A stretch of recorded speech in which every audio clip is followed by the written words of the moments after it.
നമ്മൾ പല തരത്തിലുള്ള ഹെയർ സ്റ്റൈൽസ് കണ്ടിട്ടുണ്ടല്ലേ. നമ്മുടെ നാട്ടിലൊക്കെ മുടി മെടയാനും അല്ലെങ്കിൽ മുടിയുടെ ഹെയർ സ്റ്റൈൽ മാറ്റാനും നമ്മൾ ബാർബർ ഷോപ്പിൽ പോകും. പക്ഷേ സ്ട്രീറ്റിൽ, അതായത് ബഹാമസിൽ നൊസവ് എന്ന പോർട്ടിൽ സ്ട്രീറ്റിൽ ഒരു അമ്മ അവിടെ കുറേ പേര് ഇങ്ങനെ മുടി മെടഞ്ഞു കൊടുക്കുന്നുണ്ട്. ഭയങ്കര റേറ്റ് ആട്ടോ ഈ മുടി മെടയാനാണ്. ഫുള്ള് മുടി മാത്രം ഇങ്ങനെ മെടഞ്ഞ് കൊടുക്കാൻ വേണ്ടിയിട്ട് $300-350 വരെ വാങ്ങിക്കുന്നവരുണ്ട്. ഈ പൈസ കൊടുത്ത് പാസഞ്ചേഴ്സും അല്ലെങ്കിൽ ആൾക്കാർ ഇത് ചെയ്യണവരുണ്ട്.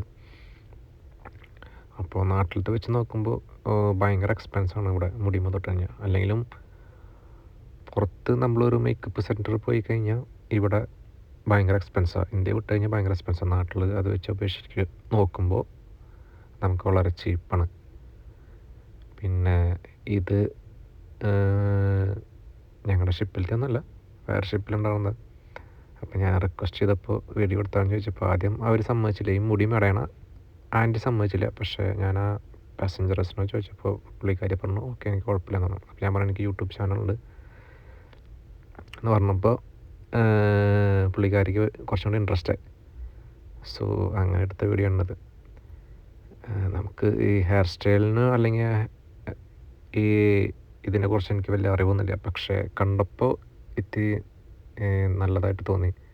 കാരണം അവരുടെ ഉപജീവന മാർഗത്തിന് വേണ്ടി ചെയ്യുന്ന ഒരു പണിയാണുള്ളത്. സോ അത് കാരണം അവസാനം വരെ നിങ്ങൾക്ക് ശരിക്കും ഇഷ്ടപ്പെടും. കാരണം പുള്ളിക്കാരി ഇത് മടഞ്ഞു കഴിയുമ്പോൾ ഒരു ഒന്നൊന്നര ലുക്കാണ്. വയസ്സ് എത്ര ആയാലും കണ്ണാടയൊക്കെ വെച്ച് മടഞ്ഞു കഴിഞ്ഞ് കണ്ണാടയൊക്കെ വെച്ച് നോക്കുമ്പോൾ ഒരു ഒടുക്കത്തെ ലുക്കാണ്. അതാ ഹെയർ സ്റ്റൈൽ ചെയ്ത ആ ഒരു സ്റ്റൈലിൻ്റെ ഒരു പ്രത്യേകത. കാരണം ഈ വീഡിയോ നിങ്ങൾക്ക് കഴിയുമ്പോൾ നിങ്ങൾക്കത് മനസ്സിലാവും. പിന്നെ പലരും ആ സ്ട്രീറ്റിൽ മുടിയും മടയുന്നതിന് മാത്രമല്ല പല ആക്ടിവിറ്റീസും അവിടെ ഉണ്ട്.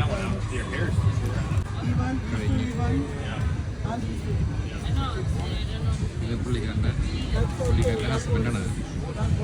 ഞാൻ എൻ്റെ വീഡിയോ യൂട്യൂബിലാന്ന് പറഞ്ഞിട്ട് ലിങ്ക് ഇതൊക്കെ വാങ്ങിച്ചു പോയിട്ട് സബ്സ്ക്രൈബ് കൂടി ആയി. എങ്ങനെ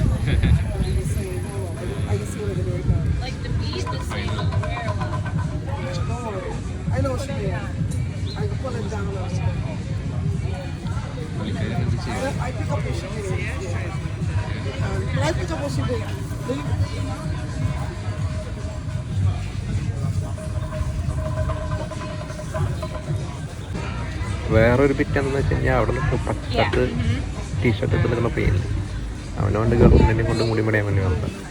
മുടി മടയിലൊക്കെ കഴിഞ്ഞ് മുടി മടഞ്ഞ ചേച്ചി അവനോട് ചോദിച്ചാൽ നിങ്ങൾ കല്യാണം കഴിഞ്ഞു, കുട്ടികളുണ്ടോ?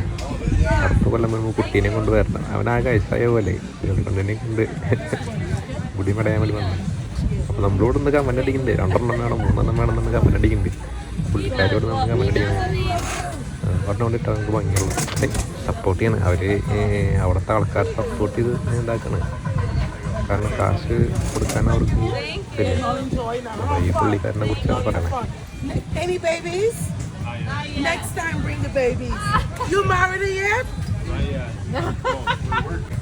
Please, when you come back, I will see the wedding ring and I will see the babies. Okay. A boy and a girl, bring them, let me see them. Okay. All right? All right. I love them. I love them. Yeah, she needed to. ഇവിടെ പുറം thank you, പുറം baby. നാട്ടിലത്തെ ആൾക്കാരുടെ പ്രത്യേകത നമ്മൾ എത്രമാത്രം അവരെ പുകഴ്ത്തി പറയുന്നു അതവർക്ക് അത്രയും എന്താ പറയുക സന്തോഷമാണ്. അതുപോലെ തന്നെ നമ്മളെന്ത് ചെയ്താലും അവർ നമ്മളെയും പുകഴ്ത്തി പറയും. അത് ഒരു നല്ലൊരു പ്ലസ് പോയിൻ്റാണ്. നമ്മളൊരു കാര്യം ചെയ്യുമ്പോൾ നമ്മളൊരു കാര്യം കണ്ട് സന്തോഷമായിട്ടിരിക്കുമ്പോൾ അത് നല്ലതാണ് എന്ന് പറയുന്ന ഒരു വികാരമുണ്ടല്ലോ, അത് ഞാൻ മനസ്സിലാക്കിയിട്ടുണ്ട്. അത് നമുക്ക് I think now you can wear glass. Now I can wear the glasses? Okay. Wow.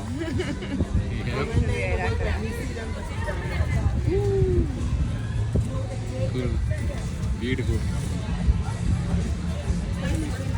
That's nice one. Very nice. And she's so pretty. Yeah. Yeah.